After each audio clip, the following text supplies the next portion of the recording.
பழத்தோட்ட ஊழியங்கள், கர்த்தர் அருளின ஊழியங்கள். திராட்சை பழத்தோட்ட ஊழியங்கள், கர்த்தர் அருளின ஊழியங்கள். அவரில் இழைத்திருந்து கனி கொடுப்போம், கர்த்தர் வாய்க்க செய்வார். அவரில் இழைத்திருந்து கனி கொடுப்போம், கர்த்தர் வாய்க்க செய்வார். துதி உமக்கே, துதி உமக்கே, துதி உமக்கே என்றுமே என்றும். துதி உமக்கே, துதி உமக்கே, துதி உமக்கே என்றுமே என்றும். துதி உமக்கே என்றுமே என்றும். துதி உமக்கே என்றுமே. சிறியவனை பொழுதிலிருந்தும் எளியவனை குப்பையிலிருந்தும் எடுத்து உயர்த்தி ராஜாக்களோடும் பிரபுக்களோடும் வந்திருக்க செய்கிற அருமை ஆண்டவர் இயேசு கிறிஸ்துவின் இனிதான நாமத்தினாலே இந்த சத்தத்தை கேட்கின்ற அனைத்து தேவனுடைய பிள்ளைகளுக்கும் என்னுடைய அன்பான வாழ்த்துதல்கள். நீங்கள் கோடாக்கோடியை பெருகுவீர்களாக, உங்களுடைய பிள்ளைகள் கோடாக்கோடியை பெருகுவார்களாக என்று வாழ்த்துகின்றேன், ஆசீர்வதிக்கின்றேன். பிரியத்துக்குரியவர்களே, ஒவ்வொரு நாளும் நாம் ஒவ்வொரு விதமான சத்தியத்தை காண்கின்றோம். முக்கியமாக ஒரு சம்பவத்தை ஒரு வாரத்துக்கு நாம் குறிவைத்து 5 நாட்களும் அதனுடைய வார்த்தையை நான் பகிர்ந்து வருவது நீங்கள் அறிவீர்கள். அநேகருக்கு இது பிரயோஜனமாக இருப்பதை கேள்விப்பட்டு உங்கள் சாட்சியை கேட்டு நான் ஆண்டவரை அதிகமாக துதிக்கின்றேன். ஞானிகளை வெட்கப்படுத்தும்படியாக பைத்தியமானவர்களை தேவன் தெரிந்து கொண்டார். ஆண்டவர் பிழையமோடு பேசுவதற்காக, பிழையம்னா சாதாரணமான ஆள் கிடையாது, மிகப்பெரிய தீர்க்கதரிசி. அவர்கிட்ட பேசுறதுக்கு அவர் கழுதையுடைய வாயை திறந்தார் என்று நான் காண்கின்றோம். அதே போலவே இந்த கழுதையுடைய வாயை திறந்து அநேகரிடத்திலே ஆண்டவர் பேசுகிறார். இதற்குரியவர்களே, வருகின்ற சனிக்கிழமை 5வது சனிக்கிழமை நமக்கு கூட்டங்கள் எதுவும் கிடையாது என்பதை நான் நினைப்பூட்டும்படியாக விரும்புகிறேன். அடைக்கலான்குரிய முதியோர் இல்லத்தில் எக்கச்சக்கமான இடங்கள் இருக்கின்றன. வருகின்ற 1ஆம் தேதி நீங்கள் உங்கள் வயதான பெற்றோர்களை இந்த ஆவிக்குரிய முதியோர் இல்லத்தில் கொண்டு வந்து சேர்க்கலாம். எல்லா வசதியும் அவர்களுக்கு செய்யப்பட்டிருக்கின்றன. 3 வேளையும் அவர்களுக்கு விதவிதமான சுவையான உணவுகள். அது மாத்திரமல்ல, தினந்தோறும் வரம்பெற்ற ஊழியக்காரர்களும் கடமைக்கு குருவானவர்களும் வந்து ஜெபத்தை நடத்துகிறாங்க. ஞாயிற்றுக்கிழமை அவங்க ஆராதனைக்கு அழைத்து கொண்டு செல்லப்படுறாங்க. அதனால் அவங்க சந்தோஷமாக அங்கே இருக்கிறாங்க. வாக்கிங் போகிறதுக்கு இடம், தேவனுடைய மாளிகை தொட்டு இருக்குது, எப்போ வேணாலும் அங்கே உட்காந்து ஜெபம் பண்ணிகிட்டு இருக்கலாம். அதனால் நீங்கள் உங்கள் பெற்றோர்களை கவனிக்க முடியாத ஒரு சூழ்நிலை இருப்பீர்கள் என்றால், குறைந்த கட்டணத்தில் செயல்படுகிற இந்த முதியோர் இல்லத்திற்கு நீங்கள் ஆட்களை அழைத்து கொண்டு வர வேண்டும் என்று கேட்கிறோம். இங்கே தங்கியிருந்து பணிபுரிவதற்கு நல்ல சமையல் வேலை தெரிஞ்சவங்க, நர்சிங் கேர் கொடுக்குறவங்க, இன்னும் ஊழியம் செய்கிற பாஸ்டர்ஸ்லாம் நமக்கு தேவைப்படுறாங்கிறத நம்ம அறிவிக்க விரும்புகிறோம். பிரியத்துக்குரியவர்களே, கர்த்தர் உங்களை ஆசீர்வதிப்பாராக. இந்த நாளிலும் நம்முடைய பிரயோஜனத்திற்காக ஆதியாகமம் 25வது அதிகாரம் 28வது வசனத்துடைய ஒரு பகுதியை வாசிக்கிறேன். ஆதியாகமம் 25வது அதிகாரம் 28வது வசனம். ஏசா வேட்டையாடி கொண்டு வருகிறது. ஈசாக்கினுடைய வாய்க்கு ருசிகரமாக இருந்ததுனால ஏசாவின் மேல் பட்சமாக இருந்தான். இன்றைக்கு ஒரு முக்கியமான காரியத்தை நான் தியானிக்க இருக்கிறோம்.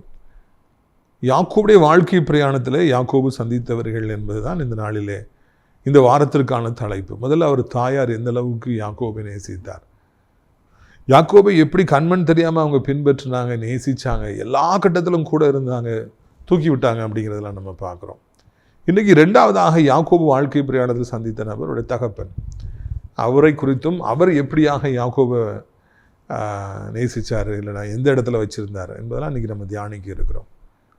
2வதாய் காண்கிற இந்த ஈசாக்கு எனப்பட்ட தகப்பன் தன்னிடத்தில் பிறந்த 2 பிள்ளைகள், அதில் யாக்கோபு ஒரு பிள்ளை தான். ஆனால் அவர் யாக்கோபை நேசிக்கலை.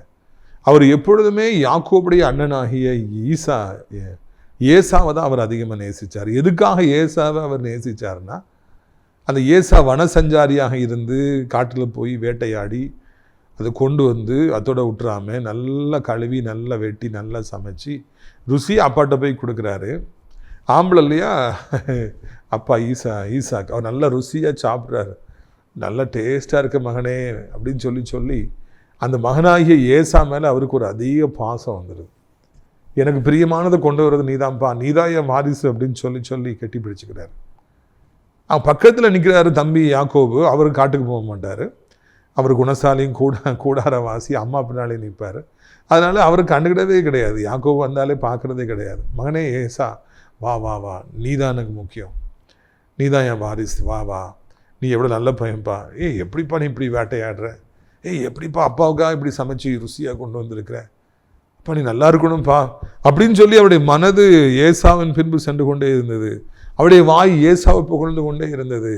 அவருடைய மனதிற்குள்ளாக ஏசாதான் என்னுடைய வாரிசு, எனக்கு காலத்துக்கு அப்புறம் அவரை தான் பெருசாக கொண்டு வரணுங்கிற மாதிரி எண்ணங்கள்லாம் குறிக்கோள்கள்லாம் வந்துட்டு. ஆனால் யாக்கோபை அவர் கண்டுகொள்ளவே இல்லை. யாக்கோபை அவர் மதிக்கவே இல்லை. யாக்கோபுக்கு சேஷ்டபுத்திர பார்த்து கொடுக்கணும், யாக்கோபை தூக்கி விடணுங்கன்னு அவருக்கு எண்ணமே இல்லை.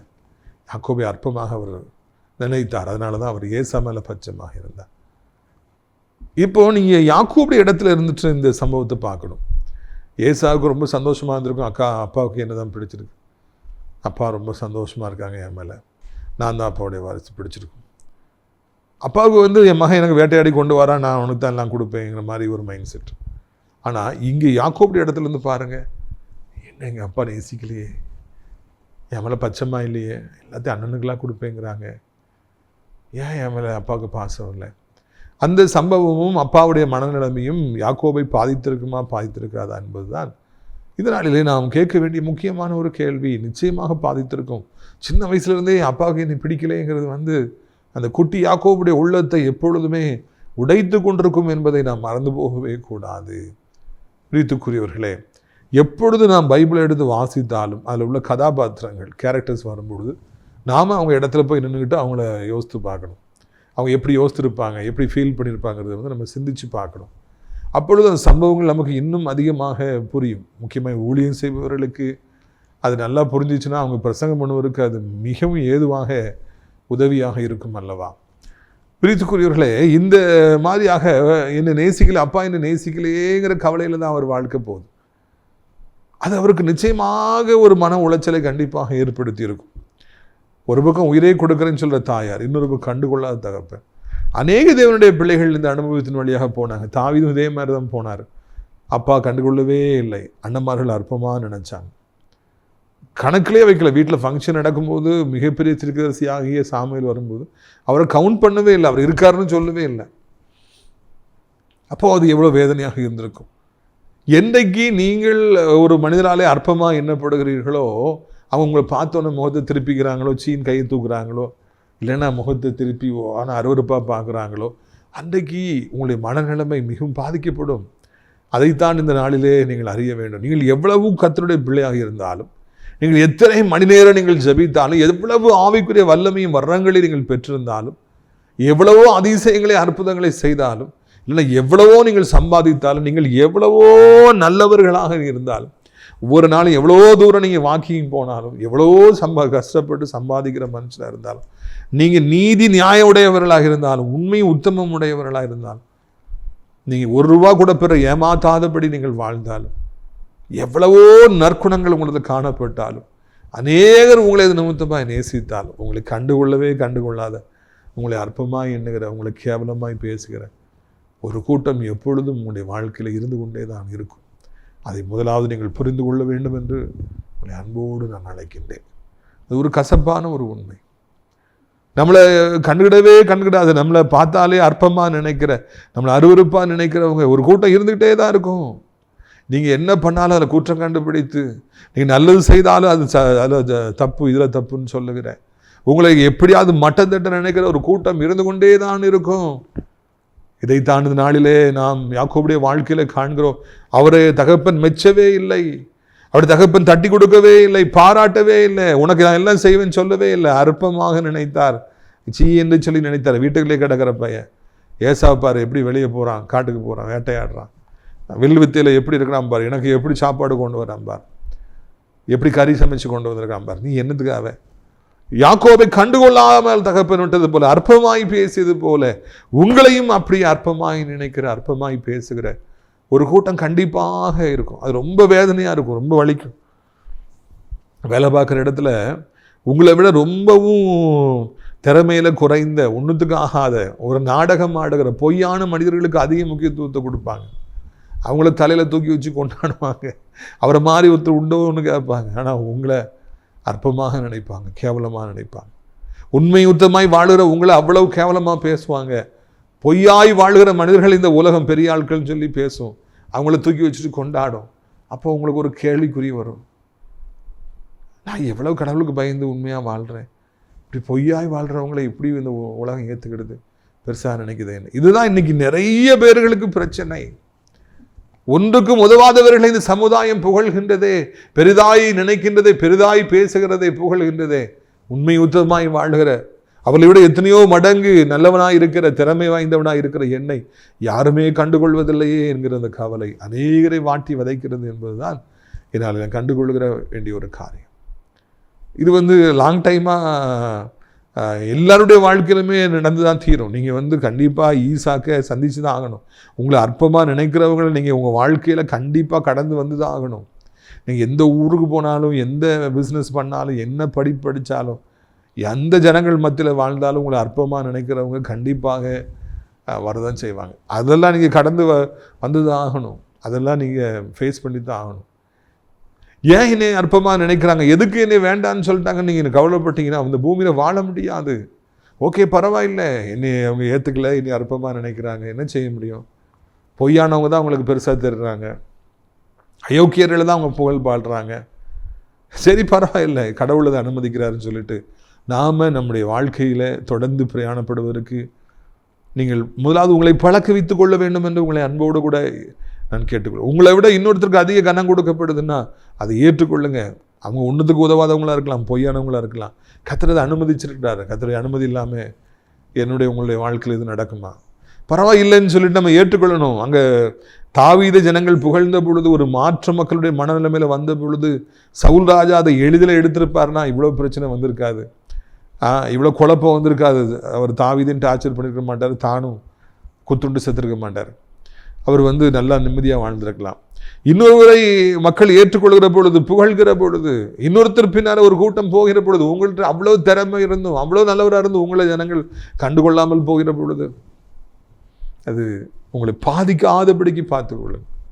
இப்போ கேரளாவில் நான் காலேஜ் படிக்கும்போது ஏதோ ஒரு ஸ்போர்ட்ஸ் மீட்டுக்கு போயிட்டு வரேன். அப்போ நான் ஸ்போர்ட்ஸில் இருந்தனால கேரளா, ஹைதராபாத், ராஜஸ்தான், தமிழ்நாட்டில் சென்னைக்கு, எல்லா இடங்களுக்கும், தஞ்சாவூர், எல்லா ஊருக்கும் போயிட்டு வந்துட்டுருப்பேன் அடிக்கடி. இப்போ கேரளாவில் கோட்டயத்தில் ஏதோ ஒரு ஸ்போர்ட்ஸ் மீட்டுக்கு போயிட்டு நைட்டு வீட்டுக்கு திரும்பிட்டு இருக்கேன். இப்போ ட்ரிவாண்ட்ரம் ஒரு பஸ் ஸ்டாண்டுக்கு நான் வந்திருக்கிறேன். அந்த பஸ் ஸ்டாண்டில் இறங்கி வரும்போது வீட்டுக்கு ஏதாவது வாங்கிட்டு வரணுமேங்கிற எண்ணம் எனக்கு இருந்துச்சு. எப்போனாலும் நான் ஏதாவது வாங்கிட்டு போகணுங்கிறதுல ரொம்ப குறியாக இருப்பேன், அன்றைக்கும் சரி இன்றைக்கும் சரி. அப்போது பழக்கடை இருந்தது, 2 கடை பழக்கடை பக்கத்தில் இருந்தது. நான் போகிறேன், ஆப்பிள் வாங்கணும், ஆரஞ்சு வாங்கணும் போகிறேன். 2 பேருமே என்னை கூப்பிட்றாங்க, வாங்க வாங்க தம்பி 2 பேரும் கூப்பிட்றாங்க. நான் இங்கே போகவா அங்கே போகவா? சரி, லெஃப்ட் சைடில் இருக்கிறவிட்ட போயிட்டேன். அப்போ போன உடனே அந்த ஆள் பார்த்த உடனே கண்டுபிடிச்சிட்டார், இது ஒன்றுத்துக்கு அறிவு கிடையாதுன்னு சொல்லிட்டு அநியாயமாக ரேட்டு சொல்கிறார். அப்போ நான் முதல்ல சரின்னு, பிறகு இதெல்லாம் அநியாயமாக தெரியுத, ரேட்டு குறையாலாம் இருக்கும். அண்ணே இதில் ரேட்டு குறைதானேன்னு பக்கத்து கடைகிட்ட கேட்குறேன். அவர் போ, என் கடையில் வாங்கலை, போ அவன்கிட்டே வாங்க. அந்த ஆள்கிட்ட நான் போய் கேட்ட உடனே முதல்ல வாங்க தம்பின்னு கூப்பிட்டவர் இப்போ போ, இன்னும் வாங்க, எனக்கு என்ன, என் கடைக்கு நீ வரல. அதை அவரால் ஏற்றுக்கொள்ள முடியல. என் கடைக்கு நீ வரல, அந்த கோபம் தான் அவருக்கு இருக்குது. நீ எப்படி வாங்கினாலும் நாசம் போன, எனக்கு ஒன்றும் இல்லை, என் கடைக்கு வராமல் போயிட்டல.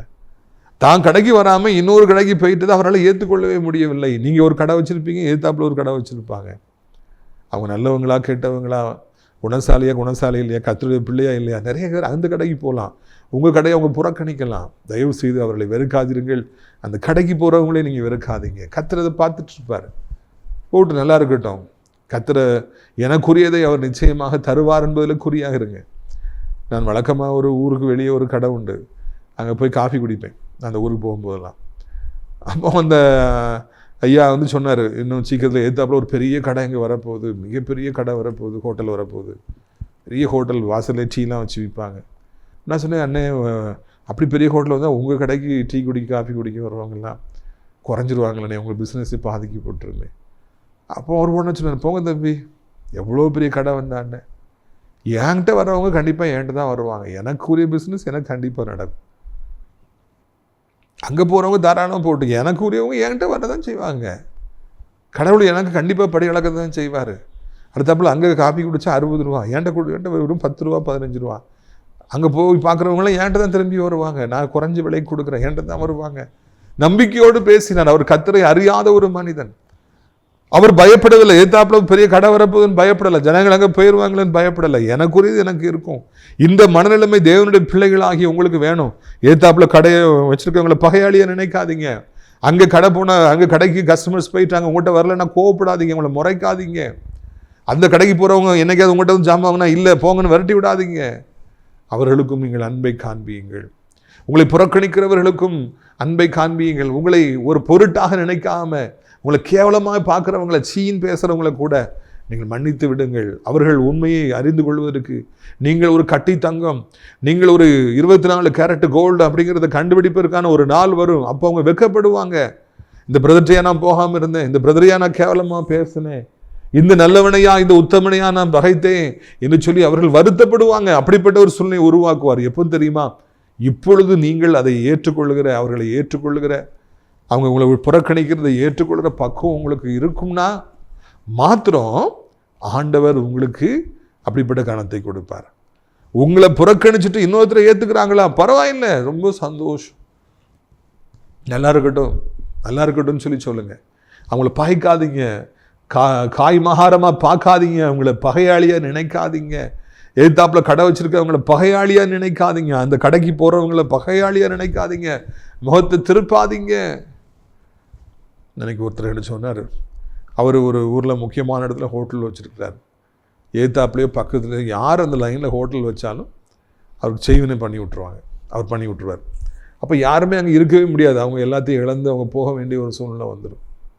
பார்த்தீங்களா, நான் மாத்திரம்தான் கடை வச்சுருப்பேன், வேறு யாருக்கு கடைக்கு வரக்கூடாது, அதை வர தாங்கவே முடியாது. பிரித்துக்குரியவர்களே, அநேக பிஸ்னஸில் இன்றைக்கி போட்டி பொறாமைகள், கடை வச்சுருக்கவங்க மத்தியில் போட்டி பொறாமைகள், செய்வனைகள், மந்திரவாதங்களை நாடி போகிறாங்க. அவங்கள கொண்டு விடாத அவங்க பிஸ்னஸை அழிச்சிரு. ஏன்? அவங்கள வந்து மக்கள் புறக்கணிக்கிறது, அவங்களோட வராமல் போகிறதையும் அவங்களுக்கு ஏற்றுக்கவே முடியல. இதைத்தான் ஆண்டவர் இந்த நாளிலே உங்களுக்கும் எனக்கு கற்றுக் கொடுக்கிறவராக இருக்கிறார். நம்ம அப்படி இப்படி பார்த்து கடைசியில் ஊழியத்தில் பார்ப்போம்.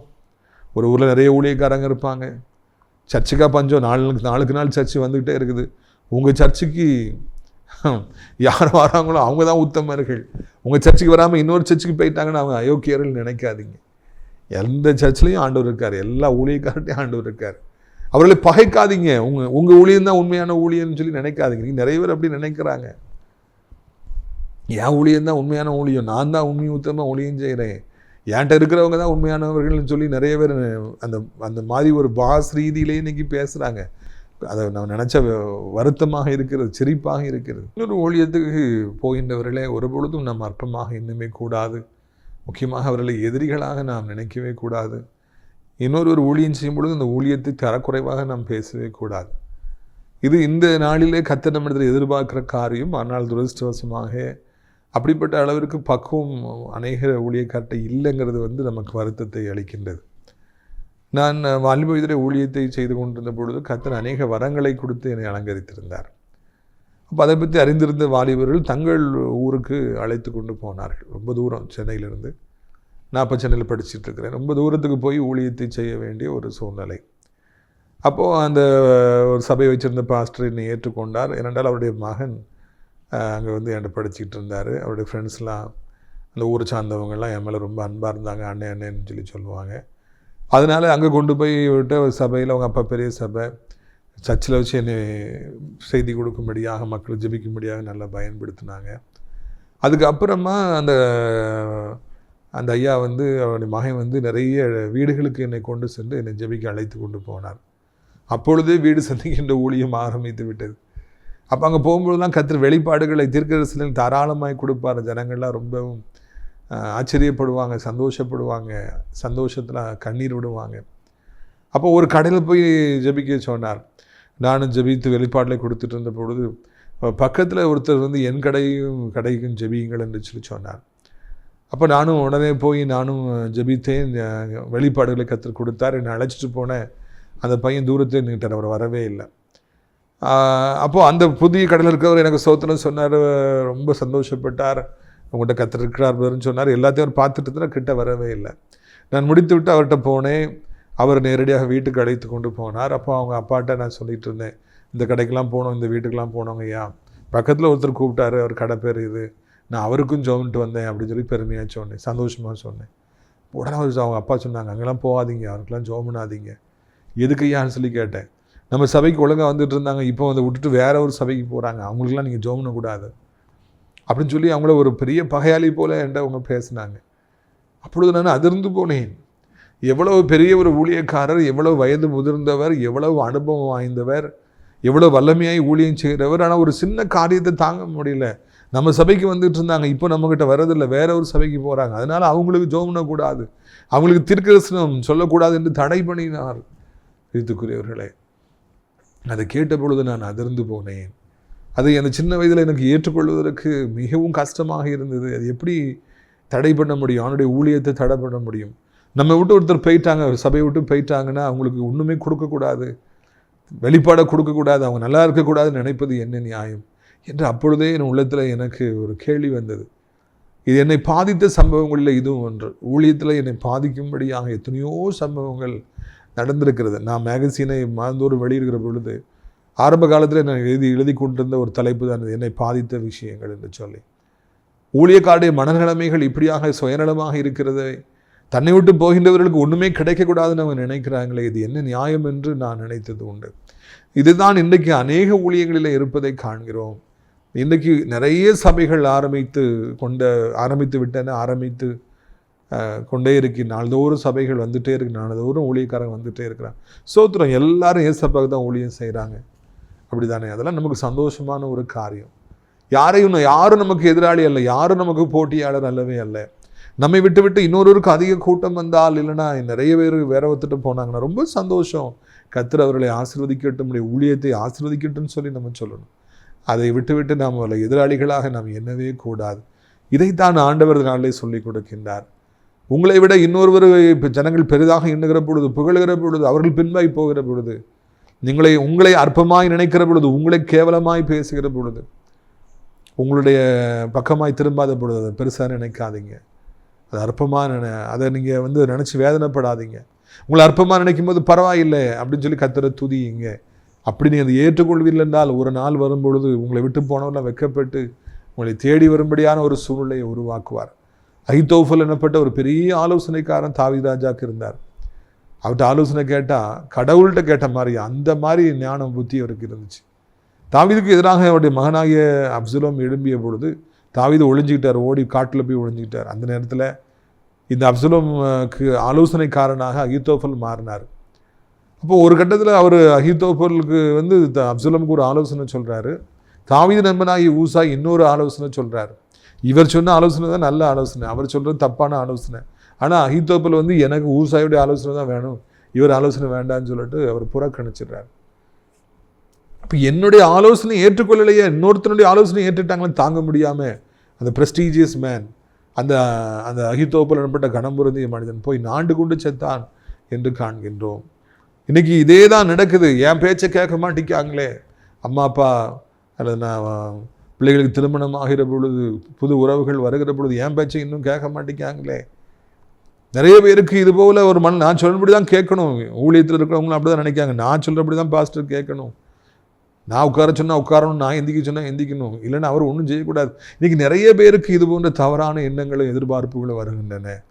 இறுதியில் அது நாச மோசத்தை ஏற்படுத்துகின்றன. பிரியத்துக்குரியவர்களே, நீங்கள் எல்லாவற்றையும் ஏற்றுக்கொள்ள படியுங்கள். எல்லா கட்டத்திலும் நீங்கள் அற்பமாக எண்ணும் போடும் பொழுது கர்த்தரை துதியுங்கள். இன்றைக்கி உங்களை அற்பமாக என்றவங்க வெட்கப்பட்டு போவாங்க. ஒரு நாளில் நான் தெரியாமல் நினச்சிட்டேன், பேசிட்டேன்னு சொல்லி உங்களை தேடி காலில் விழுவார்கள். உங்களுடைய ஆசீர்வாதத்திற்காக நான் ஜெபிக்கும்படியாக விரும்புகிறேன். கண்களை மூடுவீர்களா? உங்களுக்காக நான் ஜெபிக்கின்றேன். ஓ ராபா கவா ஷத ராபா கரபாலா கரபானா. நன்றி அப்பா, நன்றி அப்பா, நன்றி அப்பா, நன்றி அப்பா. சர்வ வல்லமுடைய தேவனே உமக்கு நன்றி ஐயா. என்னை கைவிடாதிருநாதா, என்ன நிந்தை நேரிடினும் என்னை கைவிடாதிருநாதா, என்ன நிந்தை நேரிடினும் உமக்காக யாவும் சகிப்பேன், உமது பல நீந்திடுமே. உமக்காக யாவும் சகிப்பேன், உமது பல நீந்திடுமே.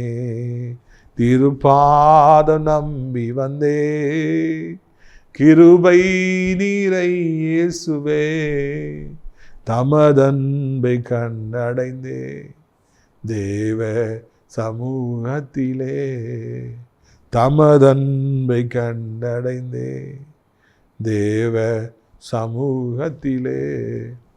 அப்பா, இந்த நாளிலும் கூட புறக்கணிக்கப்பட்டவர்களுக்காய் ஜெபிக்கிறோம். வேண்டாம் என்று என்னை தள்ளிவிட்டார்களே, என்னை அற்பமாய் நினைக்காங்களே, என்னை கேவலமாக நினைக்காங்களே, உண்மை உத்தமாய் வாழுகிற என்னை வேண்டாம் என்று சொல்லிவிட்டு ஒன்றுக்கும் உதவாதவர்களை தள்ள தூக்கி வச்சு ஆடுறாங்களே, பொய்யானவர்களை ஜனங்கள் நேசிக்கிறாங்களே, மாயைகளை பின்பற்றி போகிறாங்களே, ஐயோ எனக்கு முக்கியத்துவம் கொடுக்கப்படலையேன்னு சொல்லி தவிப்பவர்களுக்காக வருகிறோம். ஐயா, அதை ஏற்றுக்கொள்கிற பக்குவத்தை தாருங்க. எந்த நிலைமையிலும் மனம் சோர்ந்து போகாதவங்க இருக்க அவர்களுக்கு நீங்கள் உதவி செய்யுங்கப்பா. இப்படிப்பட்டவர்களை சந்தித்தே ஆக வேண்டும். ஈசாக்குகளை சந்தித்தே ஆகணும். அற்பமாய் நினைக்கிறவங்களை, வேற ஒருத்தர் பெருசாக நினைக்கிறவங்களை சந்திச்சே ஆகணும். கர்த்தாவே மே சோத்திரிக்கிறோம், துதிக்கிறோம். ஐயா, அப்படிப்பட்ட மன பக்குவத்தை கர்த்தர் எனக்கு தாரும். என் ஆண்டவரே சோத்திரிக்கிறோம், சோத்திரிக்கிறோம், சோத்திரிக்கிறோம், சோத்திரிக்கிறோம். ஐயா, அப்படி வாழ்ந்தாலே வாழ்க்கையில் வேதனைக்கு இடமே கிடையாது, பொறாமைக்கு இடமே கிடையாது, கோபத்திற்கு இடமே கிடையாது, அவர்களுக்கு எடுத்து பேச வேண்டுங்கிற அவசியமே கிடையாது, அவர்களுக்கு தீங்கு செய்ய வேண்டுங்கிற எண்ணமே இருக்காதப்பா. ஆண்டவரே, இந்நாளில் கூட வியாதிப்பட்டுக்கிற பிள்ளைகளுக்காக பாரத்தோடு ஜெபிக்கிறோம். என்ன வியாதி இருந்தாலும் சரி, இப்பொழுதே சுகமாகட்டும். மருத்துவர்கள் சுகமாக்க முடியாத வியாதி என்று சொல்லப்பட்டாலும், ரொம்பவும் அது பெருசாகிட்டுன்னு சொன்னாலும் கர்த்தர் இப்பொழுதே ஒரு அற்புத சுகத்தை தாரு. கிருமிகள் பரவக்கூடாது, கால்களில் இருக்க புண்ணு பெருசாகக்கூடாது, இன்ஃபெக்ஷன் ஆகக்கூடாது. இன்ஃபெக்ஷனுங்கிற கிருமிகள், சாத்தானுடைய கிரியைகள், பிள்ளைகள் அதை அழிந்து போகட்டும். பழுதான கிட்னிகளை புது கிட்னிகளாய் மாற்றுங்க. அடைப்புகளுக்கு, நரம்புகளில் இருக்குன்னா, குழாயில் இருக்குன்னா அடைச்சி திறந்துருங்க. ஹார்ட்டில் இருக்கிற அடைப்புகள், மூச்சு குழாயில் இருக்கிற அடைப்புகள், எல்லா இரத்த நாளங்களுக்கு அடைப்புகள் எல்லாம் இயேசுவின் நாமம் திறக்கட்டும். கெட்டு போயிருக்கிற அவயங்கள் புதிய அவயங்களாய் மாற்றப்படட்டும். ஆண்டவரை, தூங்க முடியாத பிள்ளைகள் தூங்கட்டும், சாப்பிட முடியாத பிள்ளைகள் சாப்பிடட்டும், நடக்க முடியாத பிள்ளைகள் நடக்கட்டும், பேச முடியாத பிள்ளைகள் பேசட்டும். தேவரீருடைய பிள்ளைகளுக்கு மனம் இறங்க வேண்டும் என்று சொல்லி கெஞ்சி மன்றாடுகிறோம். ராஜா, இந்த நாளிலே ஒரு அற்புதத்தை செய்ய வேண்டும் என்று சொல்லி கெஞ்சுகிறோம். இந்த வலி எனக்கு தாங்க முடியலன்னு சொல்கிறவங்களுக்கெல்லாம் இப்பொழுது இந்த வேதனைகள் மறையட்டும். முட்டங்காலில் வலி, முதுகில் வலி, கையில் வலி, காலில் வலி, கண்ணில் வலி, எல்லா வேதனைகளும் மறையட்டும். ஒரு அற்புதம் நடக்கட்டும். அப்பா, இதனாலும் கூட தகப்பன பண நெருக்கடியில், வட்டி கடன் நெருக்கடியில், அந்த வட்டி இந்த வட்டி எனக்கு எப்படி கட்டணும் தெரியலையே, இஎம்ஐ எப்படி கட்டணும் தெரியலையே, வருமானமே எனக்கு இல்லை, சாப்பிடவே போனால் நான் எப்படி கடனை கட்டுவேன் என்று தவிக்கிற பிள்ளைகளுக்கெல்லாம் கர்த்தர் மனம் இறங்கி அந்த கடன்களை அற்றுப்போக பண்ணுங்க. நிரந்தரமான வாழ்வாதாரங்களை, வருமானங்களை ஏற்படுத்தி தாருங்க. தாழ்த்தப்பட்ட இடங்களில் பிள்ளைகளை உயர்த்துங்க. எந்த கண்ணு முன்னால் குனிஞ்சு நின்னாங்களோ அந்த கண்ணு முன்னால் அப்படியே பிள்ளைகளை உயர்த்துங்க. அப்படியே பிள்ளைகளை அளவில்லாமல் எங்களை ஆசீர்வதிங்க. இயேசுவின் நாமத்தினாலே கர்த்தாவே ஸ்தோத்திரம் ஐயா. ஆண்டவரே ஸ்தோத்திரம் ஐயா. நம்முடைய பிள்ளைகளுக்கு எப்படியாவது ஒரு அற்புதம் நடக்கட்டும்.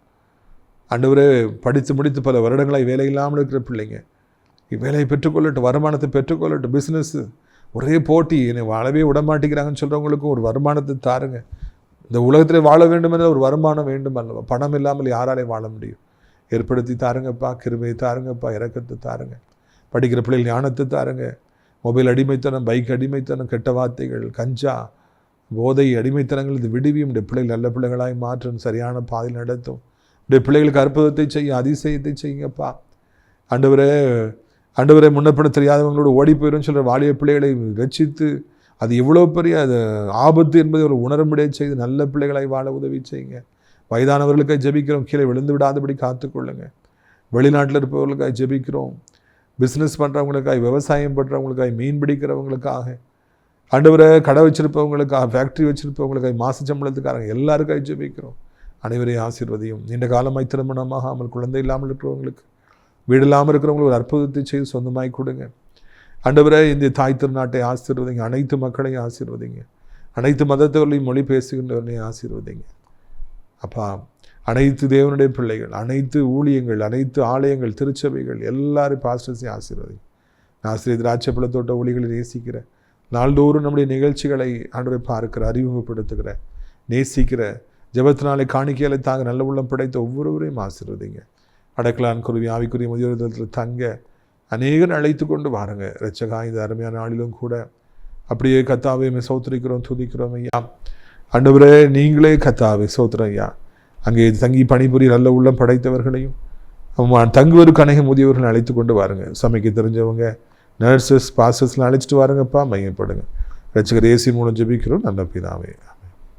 என் ஆத்துமாவை கர்த்தரை சோத்திரி, என் முழுவதுமே அவருடைய பரிசுத்த நாமத்தை சோத்திரி. என் ஆத்துமாவை கர்த்தரை சோத்திரி, அவர் செய்த சகல உபகாரங்களையும் ஒன்று பொழுது மறவாதே. இன்றைக்கு கர்த்தராகிய இயேசு கிறிஸ்துவின் கிருபையும் பிதாவாகிய தேவனுடைய அன்பும் பரிசுத்தாடி அன்னுநேக்கமில்லாத பிரசன்னம் உங்கள் அனைவரோடு இன்றைக்கு காலங்களிலும் வைத்திருப்பதாக. Hallelujah. Hallelujah. God bless you.